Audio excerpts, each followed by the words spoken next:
The most powerful crime syndicate in history. That is what we are living under now in the United States of America, according to Donald Trump's hometown newspaper. That is the single most important fact of life in America, and it is the force that must be overcome if the United States of America is to have a future as a democracy. The United States Constitution, which is the first law of the land, was written by men and only men who believed it would then be entrusted forever to men and only men just like them.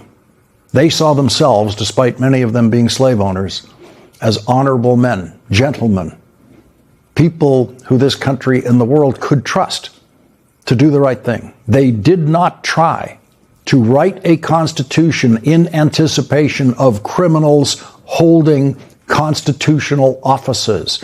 They did not write a constitution strong enough to withstand criminal intent on the part of presidents and political parties in Congress. But that Constitution is now the only shield we have against the most powerful criminal syndicate in history. That's the way Donald Trump's hometown newspaper describes his current operations. Quote, the most powerful crime syndicate in history. The crime syndicate lost one today when Donald Trump was forced by a federal judge to deliver $127 million in overdue funding from the federal government for the New York-New Jersey Gateway Tunnel project, the new and very necessary tunnel under the Hudson River, strengthening the Northeast Corridor, the most important transportation corridor in the United States historically and in today's economy. Harvard University continues to defeat the crime syndicate in court, much to Donald Trump's expressed irritation today. For Assistant Attorney General Harmeet Diller, how are you doing? How are you doing with Harvard? How are you doing with Harvard? You know, Harvard's extremely discriminatory, unfortunately, and it's working good. Harmeet is on their trail, right? Good. You keep suing them. The hell with them. The yes, sir people in that room, who are oh so comfortable, are showing just how comfortable they would all be saying yes, sir, to any dictator. Donald Trump and his clownish lawyers will continue to be crushed in court by the 390-year-old Harvard University, which will live long after Donald Trump and his courtroom flunkies are long gone.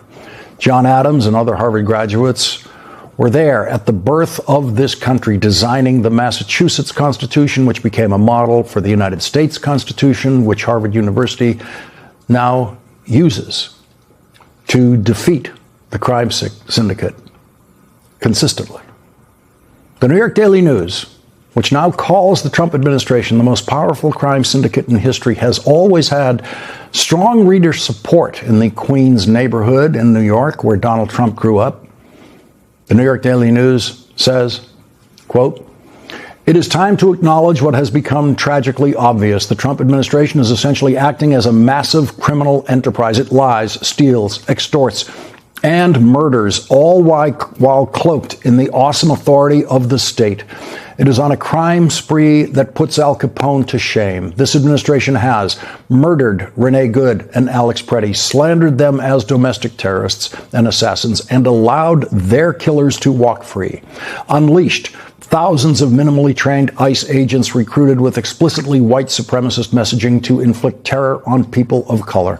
Repeatedly violated the constitutional rights of citizens and non-citizens by arresting them for First Amendment protected speech, raiding their homes without judicial warrants and imprisoning them without due process, and killed dozens of civilians on the high seas solely on the unsubstantiated claim that they were drug runners, not that being drug runners would justify their summary executions without due process anyway.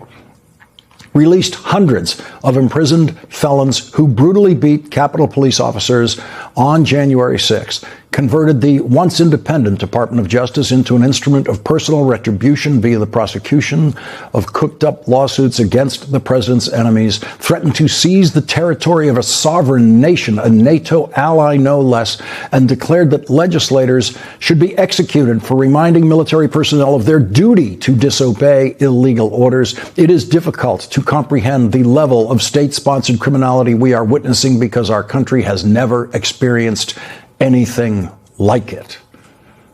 And the Daily News did not even include in its description of the most powerful crime syndicate in history all of Donald Trump's violations of the emoluments clause to enrich himself, including accepting the gift of a 747 aircraft from the Middle Eastern dictatorship of Qatar.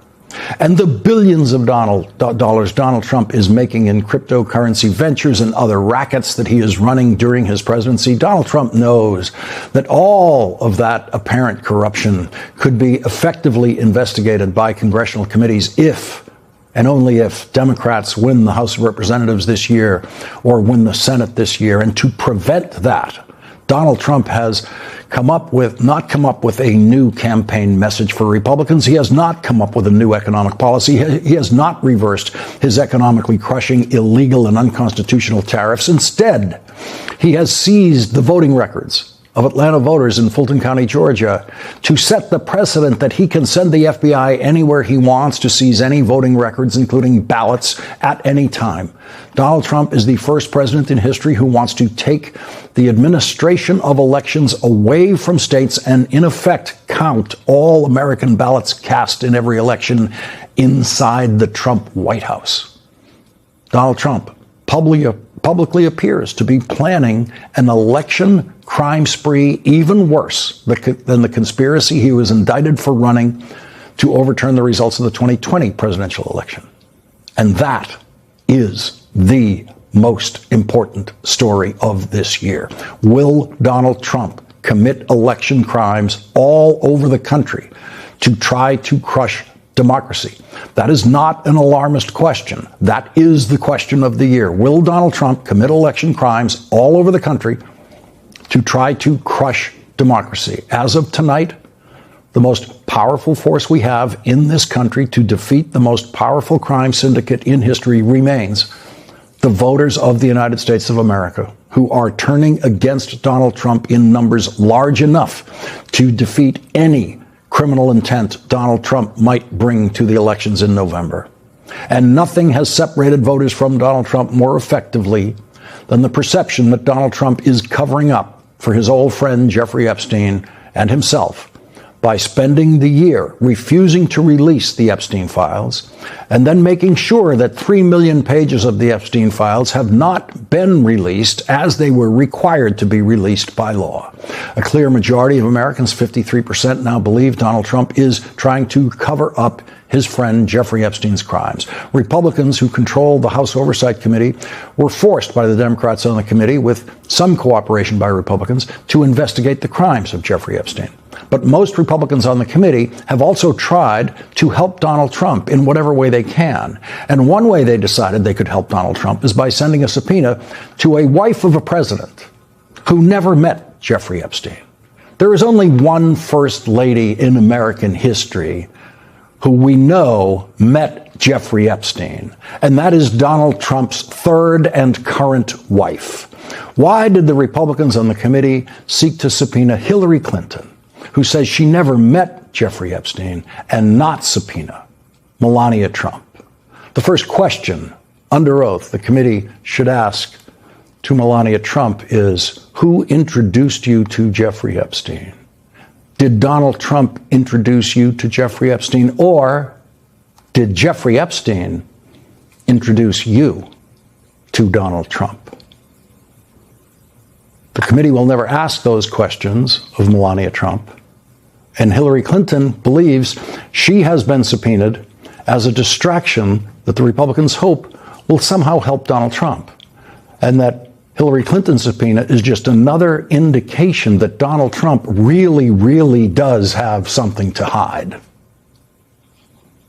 There's something about this administration's attitude toward this, which I think really leads us to conclude they have something to hide. We don't.